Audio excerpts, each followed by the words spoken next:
Then we move on to the third technique of A.W. Taylor, which is method study. Method study क्या बोलता है? Find the one best way of doing a task.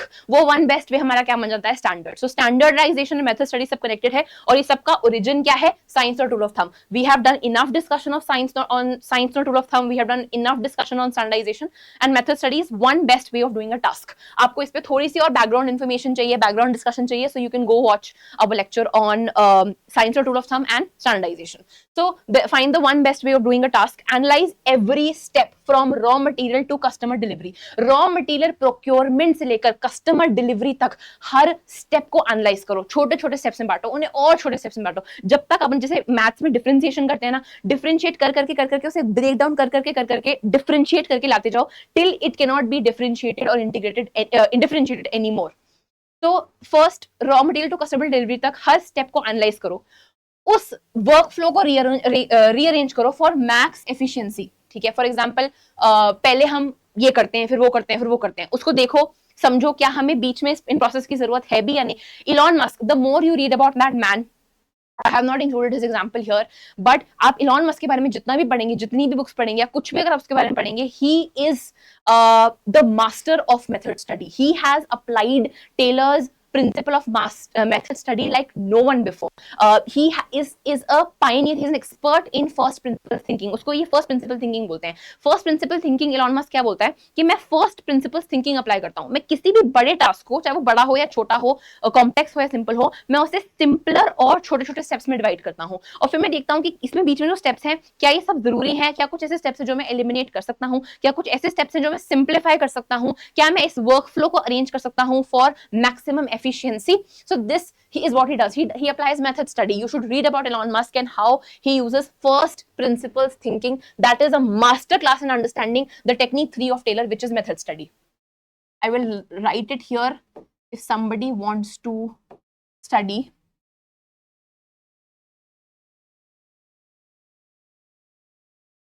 This is the real knowledge. This is what you should be focusing on. Reading the real stuff, the relevant stuff, and eventually, okay, fine, maybe a few marks here and there.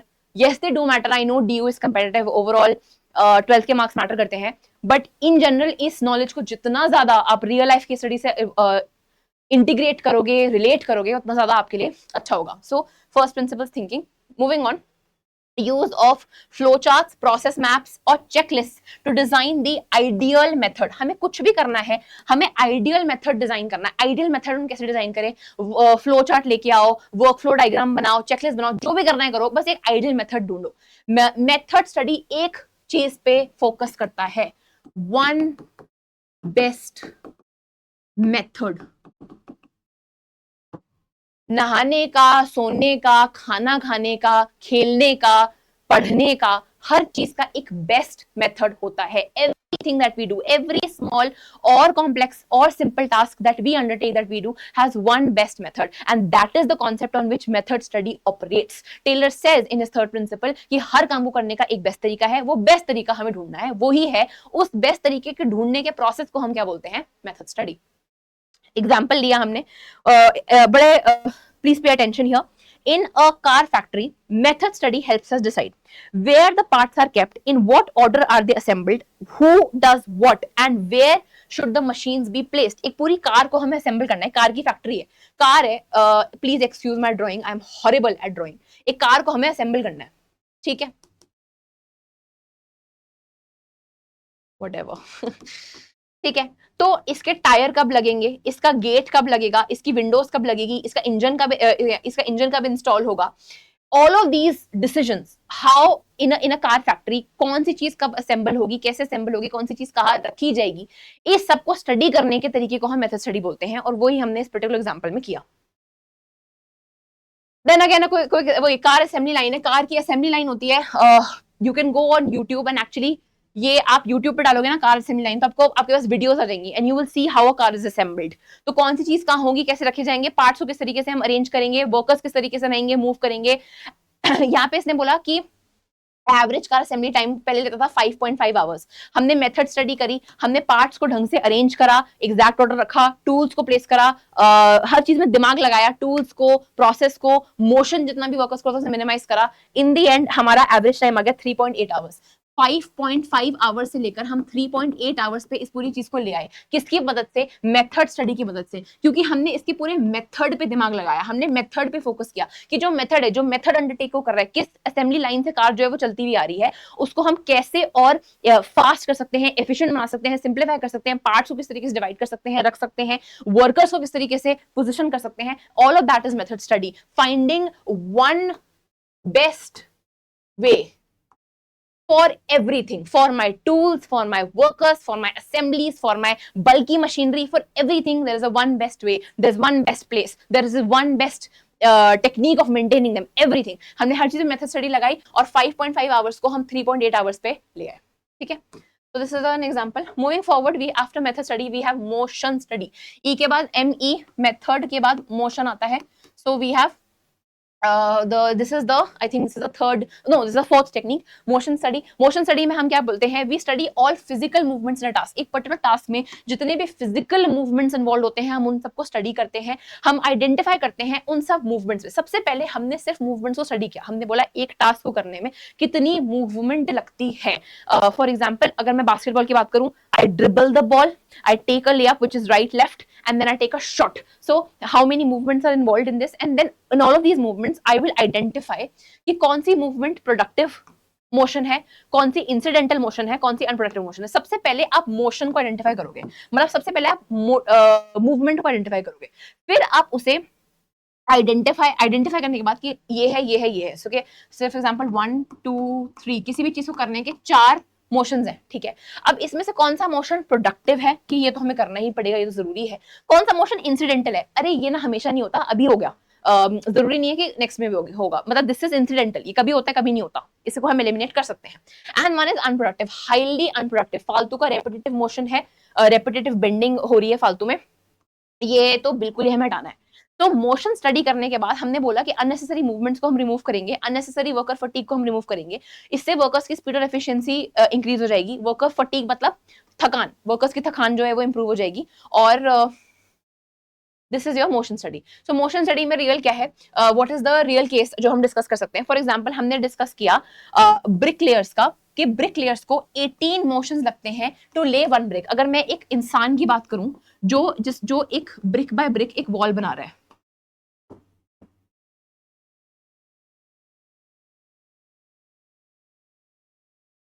एक brick ले करने में इसको 18 motions लगते हैं, 18 motions. ठीक है, अब इसमें से कुछ होंगे क्या प्रोडक्टिव, क्या इंसिडेंटल, और कुछ होंगे क्या अनप्रोडक्टिव, जो हमने लास्ट स्लाइड में पढ़ा था। तो ये हमने 18 मोशंस में से वो किया। उसके बाद हमने इसमें देखा कि भैया वर्कर जो है बहुत ज्यादा बेंडिंग कर रहा है, ट्विस्टिंग कर रहा है, you know there is lot of reaching happening. सो हमने मोशन स्टडी परफॉर्म करी, हमने सारे टूल्स को क्लोजर प्लेस किया, हमने न्यू टूल्स को डिजाइन किया, मल्टीपल ऐसे टूल्स हमने डिजाइन करे जो मल्टीपल ब्रिक्स उठा लें। अभी तक हम क्या कर रहे हैं, एक ब्रिक बंदा उठाता है बेचारा और यहाँ रख देता है। अब हमने एक ऐसा टूल डिजाइन किया जो एक साथ 5 ब्रिक्स उठा लेता है और 5 ब्रिक्स रखता है। ये टूल हमने डिजाइन किया after motion study. Motion is reduced in to just 5। तो 18 मोशन से हम 5 मोशंस पे आ गए, क्योंकि यहाँ से हमने जो भी अनप्रोडक्टिव था उसे हटा दिया, इंसिडेंटल को हमने मिनिमाइज कर दिया और प्रोडक्टिव तो हमें करने ही थे। तो हम 18 से 5 मोशन पे आ गए। So this is what is motion study. Then we move to the next technique which is time study. So basically ये टेक्निक्स हम साथ में ही पढ़ते हैं, मेथड स्टडी, मोशन स्टडी और टाइम स्टडी। तो मेथड हो गया, मोशन हो गया, अब टाइम हम कर रहे हैं। टाइम का मतलब क्या होता है, measures how long it takes to perform a specific job. Method study में हम क्या बोलते थे, one best way of doing a job. Motion study में हम एक जॉब को करने में सारी मूवमेंट्स को मेजर करते थे। टाइम स्टडी में हम क्या देख रहे हैं, हम बोलते हैं how long it takes to do a particular job. It helps in setting a standard time for task completion done using stop watches, observations and data used to decide how many workers are needed, set production targets, design incentives and control the labor cost। एक काम को करने में कितनी देर लगती है, इसको जब हम स्टडी करते हैं तो हम बहुत कुछ सेट कर सकते हैं। ये चीजें हम सेट करते हैं, इसका मैं आपको एग्जांपल लेके दिखाती हूँ। फॉर एग्जांपल एक फैक्ट्री ट्रैक करता है how long it takes to make one cardboard box. एक कार्डबोर्ड बॉक्स की फैक्ट्री, एक फैक्ट्री में कार्डबोर्ड बॉक्स मैन्युफैक्चर होते हैं। फैक्ट्री ये टाइम करती है कि एक कार्डबोर्ड बॉक्स को बनाने में कितना टाइम लग रहा है, टाइम कितना जा रहा है। हम ये देखते हैं कि भैया एक जो वर्कर है ना, वो 20 मिनट्स पर बॉक्स बनाता है। हर वर्कर, एक वर्कर एक बॉक्स बनाता है, और एक वर्कर को एक बॉक्स बनाने में 20 मिनट्स लगते हैं। तो हमारे फैक्ट्री के मैनेजर ने क्या बोला, और इसका मतलब वो 1 घंटे में 3 बॉक्स बना सकता है। 1 hour is equal to 60 minutes. 20 minutes में एक बॉक्स बनेगा, तो 1 घंटे में 3 बॉक्स बन जाएंगे। सिंपल। तो एक घंटे में एक वर्कर 3 बॉक्स बनाता है। Deduct 1 hour for breaks in an 8 hour shift. एक वर्कर की 8 घंटे की शिफ्ट होती है, 8 आवर्स की। 1 वर्कर 8 आवर शिफ्ट। 1 घंटा तो वर्कर ब्रेक भी लेगा यार, खाना वाना खाएगा, बैठेगा, रेस्ट करेगा, ब्रेक भी लेगा।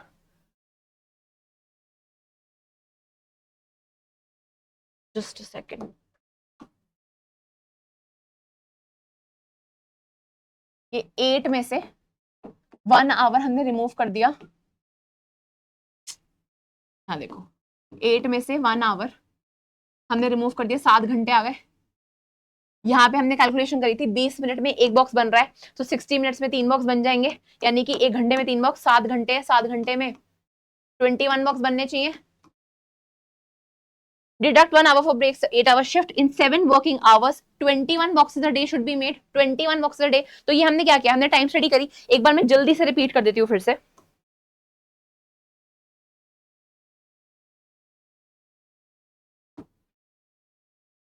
एक फैक्ट्री में एक वर्कर 8 घंटे के लिए आता है। सुबह 10 बजे आता है, शाम को 6 बजे चले जाता है, छुट्टी हो जाती है उसकी। तो वो फैक्ट्री में 8 घंटे रहता है, 1 घंटा वो रेस्ट करता है, खाना खाता है, पानी पीता है, वॉशरूम जाता है। 1 घंटा ओवरऑल हम उसके रेस्ट का निकाल देते हैं। 7 घंटे वो इफेक्टिवली काम को दे पाता है। हर वर्कर को कार्डबोर्ड बॉक्स बनाना है, हर वर्कर एक कार्डबोर्ड बॉक्स को बनाने का 20 मिनट लेता है। ये हमने स्टैंडर्ड सेट किया है। टाइम स्टडी करने के बाद हमने देखा कि 20 मिनट लगते हैं एक बॉक्स को बनाने में, मोटा मोटी। स्टैंडर्ड सेट किया है 20 मिनट का, स्टैंडर्ड 20 मिनट का सेट किया है। 1 घंटे में 60 मिनट्स होते हैं। 60 डिवाइडेड बाय 20, बिकॉज 20 मिनट्स में वो एक बॉक्स बना रहा है। 3 बॉक्सेस, यानी कि 60 मिनट्स, 20 एक box, 20 for 1 box and 20 for 1 box. 3 box बना लेगा। 7 घंटे में वो 21 बॉक्सेस बना लेगा। ठीक है। बेस्ड ऑन दिस हमने अपने वर्कर्स को स्टैंडर्ड टारगेट दिया 21 बॉक्सेस का पर वर्कर पर डे का। ये कैसे हम टारगेट दे पाए, ये टारगेट हम कैसे दे पाए, टाइम स्टडी करके। टाइम स्टडी करके हमारे पास ये पूरी कैलकुलेशन आई, और हमने हर वर्कर को टारगेट दिया कितना, 21 बॉक्सेस का दिन का। Wages hiring and incentive planning सब कुछ अकॉर्डिंग था। आपका waging, hiring, planning, everything was done accordingly, क्योंकि हमने टाइम स्टडी करी और हमें निकाल पाए कि एक वर्कर 21 बॉक्सेस दिन का बनाएगा। 21 बॉक्सेस इज द स्टैंडर्ड, उस हिसाब से सब कुछ हुआ। अच्छा, 21 से ऊपर किसी ने बना लिया तो उसको और पैसे दिए, ये भी हम पढ़ेंगे डिफरेंशियल वेज सिस्टम में। कम बनाया तो पैसे आप काट भी सकते हो। Then we have something called the fatigue study. We have done method, motion, time. Now हम लोग fatigue study पे आ गए। fatigue मतलब थकान। थकान, मैडम मुझे फटीग हो रहा है, मैं गर्मी में घूम के आया हूँ, फटीग हो गया, थक गया हूं, मैं बहुत काम कर लिया। Study physical and mental tiredness during the work. Work में फिजिकल टायर्डनेस भी होती है, मेंटल टायर्डनेस भी होता है। मेंटली भी इंसान टायर्ड हो जाता है, इंसान को ब्रेक चाहिए होती है। helps decide when and how long rest breaks should be taken. Fatigue study एक specific technique है given by Taylor. I think this is the 6th technique, जो specifically ये calculate करने में हमें help करती है कि हमें कितनी breaks देनी है अपने लोगों को। अगर हम लोगों से, जैसे हमने लास्ट एग्जांपल में देखा जब हम टाइम स्टडी का एग्जांपल कर रहे थे, कि 8 घंटे के लिए वर्कर आया है, 1 घंटे में वो 3 बना रहा है, तो 8 into 3 24 बॉक्सेस। अरे 24 बॉक्सेस क्या, 1 घंटा तुम वर्कर को रेस्ट भी तो करोगे, रेस्ट भी तो करने दोगे ना, कि ऐसे थोड़ी बोलोगे कि तू काम ही करता रहे, काम रुकने ही हम तेरे को नहीं देंगे। That is not how it works, because everybody gets tired, mental और फिजिकल टायर्डनेस आती है। तो fatigue study is a specific technique जो आप सीख सकते हो सिर्फ और सिर्फ ये पता करने के लिए कि मैं कितनी ब्रेक दूं, एक वर्कर को मैं कितनी ब्रेक दूं, कितना उसे रेस्ट दूं। So it helps in deciding when and how long the rest breaks should be, reduces accidents, errors and long term stress. इससे क्या होते हैं, एक्सीडेंट रिड्यूस होते हैं। ठीक है भाई, मत दो अपने वर्कर्स को आप लोग ब्रेक मत दो, आप बोलो चल भी तू कंटिन्यूसली काम करता है, एक्सीडेंट्स हो जाएंगे, वर्कर्स थक जाएंगे, बेहोश हो जाएंगे, दिमाग उनका खराब हो जाएगा, दिखना बंद हो जाएगा, अटेंशन नहीं होगा, अटेंटिव नहीं होगे, they will feel tired, accident हो जाएगा, एरर्स हो जाएंगे, बड़े बड़े एरर्स हो जाएंगे, करते रहो उसको ठीक, पैसे का वो हो जाएगा, there will be money loss, there will be, पता नहीं, एरर और एक्सीडेंट तो कितना ही बड़ा हो सकता है ना, जस्ट बिकॉज आप 15 मिनट की ब्रेक ही दे देते, 20 मिनट की ब्रेक दे देते, सब कुछ नहीं हो पाता या सब कुछ बच जाता, होने से बच जाता, कोई बड़ा नुकसान हो जाता। नहीं दोगे, नुकसान बड़े हो जाएंगे, एक्सीडेंट होगा, एरर होगा, लॉन्ग टर्म स्ट्रेस, वर्कर्स को लॉन्ग टर्म स्ट्रेस रहेगा। तो ये सब हमें हटाना है, इसको हमें रिड्यूस करना है, इसे हमें वो करना है, प्रिवेंट करना है। Improve productivity by restoring worker energy, breaks and basically क्या है कि फटीग स्टडी ये बोलती है कि देखो आप अपने वर्कर्स को अगर ब्रेक दोगे ना तो वर्कर्स की एनर्जी भी बनी रहेगी, और क्योंकि अगर वर्कर्स की एनर्जी अगर बनी रहे तो then it will improve their efficiency also. आप 4 घंटे, जैसे there is this very famous Japanese technique called the pomodoro technique, pomodoro technique.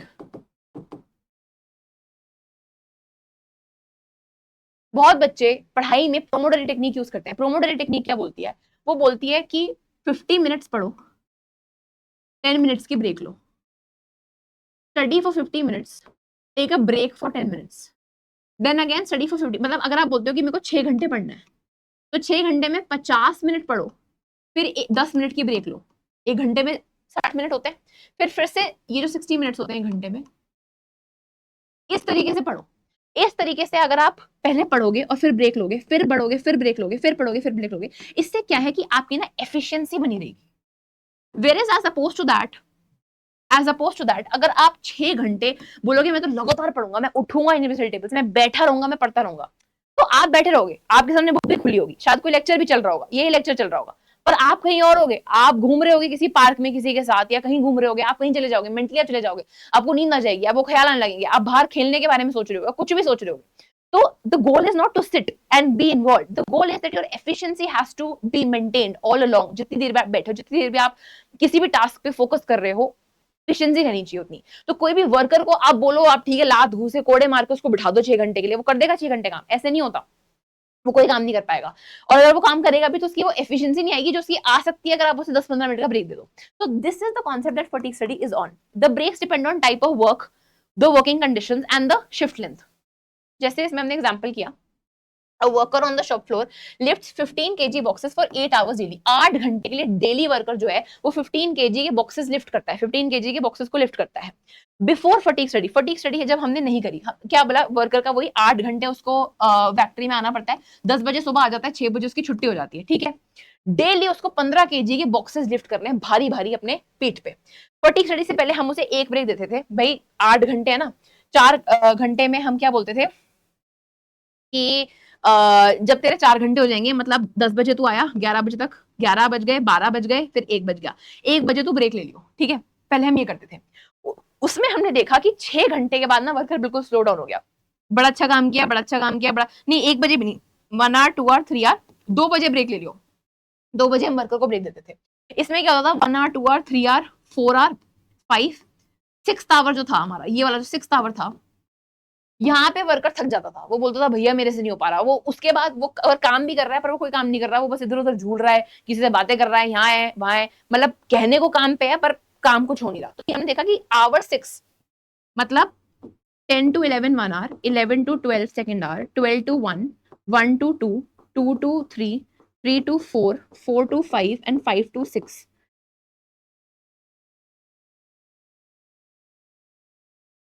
8 घंटे हो गए, 10 बजे फैक्ट्री में आ गया, 6 बजे हम छुट्टी कर देंगे, और 2 बजे उसको यहाँ पे दे देते हैं हम ब्रेक। और उस ब्रेक का ना कोई फायदा नहीं होता था, क्योंकि 1 2 3 4 5 6 4 बजे के बाद ना वो कोई काम नहीं करता, वो सिर्फ टाइम वेस्ट करता था। फिर हमने फटीग स्टडी करी, हमने बोला हमने 10 मिनट ब्रेक एवरी 2 आवर्स पे ऐड कर दी। हमने बोला वर्कर सुनो, तुम हर 2 घंटे के बाद ना एक 10 मिनट की ब्रेक भी लो। यहाँ पे तुमने 1 घंटे का काम कर लिया, 1 आवर डन। यहाँ पे भी तुमने 1 घंटे का काम कर लिया, 1 आवर डन। अब 2 घंटे तुम्हारे हो गए ना, अब वर्कर तुम एक ब्रेक ले, you take a break of 10 minutes here, I have added a break for you. मैंने 10 मिनट की ब्रेक ऐड कर दी, ठीक है, एवरी 2 आवर में। Worker stayed fresh throughout the day, output increase to 52 boxes per day. This is a real case, it is a real numerical case जो करा गया फटीग स्टडी करने के बाद। हमने बोला कि भैया 4 घंटे के बाद तेरे को हम 1 घंटे की ब्रेक देंगे, उससे बेटर है तो हर 2 घंटे में ना एक 10 मिनट की ब्रेक ले ले। ये 2 घंटे के बाद तो मतलब 10 बजे तू आया, 12 बजे एक ब्रेक ले ले 10 मिनट की, फिर 12 से 2 काम कर, 2 बजे के बाद फिर से 10 मिनट की ब्रेक ले ले, फिर 4 बजे तक काम कर, फिर 10 मिनट की ब्रेक ले ले, फिर 6 बजे के बाद तुमको जाना ही है। जब हमने ये सिस्टम इंट्रोड्यूस किया, फटीग स्टडी करने के बाद जब हमने ये सिस्टम इंट्रोड्यूस किया, तो हमने देखा कि वो वर्कर जो एक दिन में 40 बॉक्सेस का आउटपुट देता था, वो अब 52 बॉक्सेस का आउटपुट हमको दे रहा है। 12 बॉक्सेस पर डे पर वर्कर बढ़ गया हमारा। सोचो कितने बॉक्सेस बढ़ गए, इतनी हमारी आउटपुट बढ़ गई 40 से 52 simply because of a fatigue study which we did and where we said कि हर 2 घंटे के बाद 10 मिनट का ब्रेक ले लो। तो 30% मोर बॉक्सेस हो गए, फ्यूअर एरर्स हो गई, हैप्पियर थे, वर्कर्स भी खुश, मैनेजमेंट भी खुश, कस्टमर भी खुश, कंपनी भी खुश, सब लोग खुश because of the fatigue study. Now the last technique of given by your tailor is differential piece weight system. Differential piece weight system में टेलर क्या बोलता है? Differential piece weight system में टेलर बोलता है कि Taylor was a strong advocate of the piece wage system. What do you mean by piece wage system? Piece wage system का simply मतलब ये है जितना अच्छा काम करोगे उतना पैसा मिलेगा। It simply means this piece weight system is based on a simple principle. I want to award the workers who do more, I want to reward the workers who do more, and I want to punish the workers who perform less, who do less efficiency. In a class there are all kinds of students. When you sit in a class, जब आप class में पढ़ते हो तो कुछ बच्चे होते हैं वो बहुत डिलिजेंटली काम करते हैं, बड़े अच्छे से काम करते हैं। कुछ बच्चे होते हैं जो पीछे बैठ के बदमाशी करते हैं, बातें करते हैं, ड्रामा करते हैं, खुद भी नहीं पढ़ते, सामने वाले को भी नहीं पढ़ने देते। तो ma'am what does the teacher want? The teacher wants कि वो सारे बच्चे बाहर खड़े हो जाए, ये क्लास से बाहर निकाल देती है वो टीचर्स को। और वो सिंपली चाहती है कि जो बच्चा ज्यादा मेहनत कर रहा है, जो ज्यादा सिंसियर है, उसको ज्यादा नंबर मिले, और जो बच्चा शैतानी कर रहा है और फोकस नहीं कर रहा है और दूसरों को भी फोकस नहीं करने दे रहा है, उसको नंबर ना मिले। This is the differential piece rate system. जितना अच्छा काम उतनी अच्छी payment. He wanted to differentiate between efficient and inefficient workers. Taylor ने बोला देखो मेरा एक सिंपल सा काम है, मुझे efficient और inefficient workers के बीच में differentiate करना है। I want to differentiate the workers who are efficient from those who are not efficient. I want to simply differentiate them. How do I do this? Standard time and other benchmarks are set using work study. देखो हमने क्या किया, हमने work study करी, मतलब हमने method study करी, हमने पढ़ लिया मेथड स्टडी में हम क्या करते हैं, हमने रियल लाइफ एग्जांपल भी देख लिया, हमने केस एग्जांपल भी देख लिया, फिर हमने मोशन स्टडी करी, इसका भी हमने केस एग्जांपल देख लिया, फिर हमने फटीग स्टडी करी, इसका भी हमने केस एग्जांपल देखा है, और फिर हमने टाइम स्टडी करी, इसका भी हमने एग्जाम्पल देखा। ये सारी स्टडीज हमने करी, हमने वर्क स्टडी सारी कर ली। वर्क स्टडीज करने के बाद हमने एक स्टैंडर्ड सेट कर दिया, सारी वर्क स्टडीज करी, स्टैंडर्ड सेट कर दिया। अब इस स्टैंडर्ड पे, ये वर्क स्टडीज करने के बाद जो हमारा स्टैंडर्ड, इस स्टैंडर्ड पे टेलर ने differential piece rate system apply कर दिया। तो वर्क स्टडीज करने के बाद, after work studies you apply differential piece rate system on work studies. How? ये बोलता है, टेलर बोलता है, those workers who are above the standard should earn a higher rate and those who are below the standard should earn a lower rate. Simple. जो workers standard से अच्छा काम कर रहे हैं, स्टैंडर्ड से ऊपर काम कर रहे हैं, मैं उनको एक हायर रेट पे पैसे देना चाहता हूँ, और जो स्टैंडर्ड से कम काम कर रहे हैं, बुरा काम कर रहे हैं, इनएफिशिएंट काम कर रहे हैं, मैं उनको एक लोअर रेट से पैसे देना चाहता हूँ। What does this mean? It simply means, मैं ये आई विल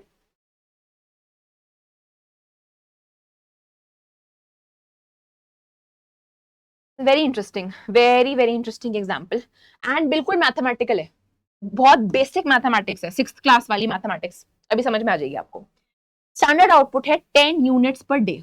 टेलर ने सारी method, motion, time, fatigue study करके बोला कि भैया तुम 10 यूनिट पर डे प्रोड्यूस करोगे, एक वर्कर 10 यूनिट पर डे निकालेगा, एक वर्कर 10 यूनिट पर डे, ये हमारा वर्कर है, ये 10 यूनिट निकालेगा दिन के, पर डे बेसिस पे दिन के 10 यूनिट निकालेगा। Rate for above standard is 50 units, मतलब कि स्टैंडर्ड से ऊपर का अगर आपने काम किया तो मैं तुम्हें दूंगा 50 रुपीज पर यूनिट। मतलब इमेजिन करो आप एक वर्कर हो, टेलर खड़ा है, आप एक फैक्ट्री में जा रहे हो, आप टेलर के पास जाते हो, साहब नौकरी दे दो, साहब नौकरी चाहिए। टेलर बोला हाँ ठीक है, हमें वर्कर्स की जरूरत है, आप आ जाइए। हमारे फैक्ट्री में दिन के 10 यूनिट बनते हैं, ठीक है। अगर आप 10 से ज्यादा यूनिट बना लें, आप जल्दी जल्दी काम करें, एफिशिएंटली काम करें, टाइम वाइम वेस्ट ना करें, ज्यादा ज्यादा ब्रेक ना लें, और ज्यादा लोगों से बात ना करें, एफिशिएंटली काम करें, फोकस होकर काम करें। अगर आपने 10 से ज्यादा बॉक्स बना लिए, आप बोलते हो कि सर मैं तो कमाल का वर्कर हूं, मैं बहुत फोकस्ड हूं, मेरे में बहुत टैलेंट है, मैं बड़े अच्छे से काम करता हूं, मैं 10 बॉक्सेस की जगह सर मैं तो ये देखो मैंने 12 बॉक्स बना दिए, या ये देखो सर मैंने 13 बॉक्स बना दिए, ये देखो सर मैंने तो 15 बॉक्स बना दिए, क्या आप बोल रहे थे स्टैंडर्ड 10 का, मैं तो 15 बना दिए दिन के, देखो मैं तो इतना अच्छा काम करता हूँ। तो टेलर ने बोला सिंपल सी बात ये है, 10 से तू जितना ज्यादा बनाएगा ना, अगर तू 10 के ऊपर चला गया तो your rate will be 50 units per day, 50 rupees per unit मैं तेरे को दूंगा। तो अगर तूने 15, इसका मतलब अगर बना लिए 15 बॉक्स, तो तुझे पर बॉक्स पे कितना मिलेगा? 50, ठीक है। अगर तूने स्टैंडर्ड से कम बनाया तो तेरे को पर बॉक्स पे मिलेगा 40। स्टैंडर्ड बनाया अगर 10 बनाया तो भी 50 रुपए पर बॉक्स, 15 बनाया तो भी 50 रुपए पर बॉक्स। अगर किसी रीजन से बोला मैं तो सर 7 ही बनाया आज, तो तेरे को मिलेंगे 40 रुपए पर बॉक्स, 40 रुपए पर बॉक्स। देखो बेटा क्या है इसका एक केस इमेजिन करो। इसका केस क्या है? You need to understand that there were 5 workers in a factory. दो वर्कर्स बिल्कुल बदमाश थे, they did not want to study, they did not want to work, उनका काम में कोई मतलब नहीं था, वो खुद काम नहीं करते थे, वो सामने वाले को भी काम नहीं करने देते थे। They would just create a ruckus through out in the entire factory, and overall their efficiency was very bad. But there were two other workers who were very good, who were very sincere, who really needed the money and they wanted to work hard for it also. Taylor observed कि यार ये दोनों बेचारे इतनी मेहनत करते हैं रोज। ये बनाते हैं रोज के 13 डब्बे और वो बनाते हैं रोज के 6 डब्बे, ठीक है। एक बंदा 6 डब्बे बनाता है, एक बंदा 13 डब्बे बनाता है, और दोनों को मैं पर डब्बा 40 रुपए देता हूँ। क्यों?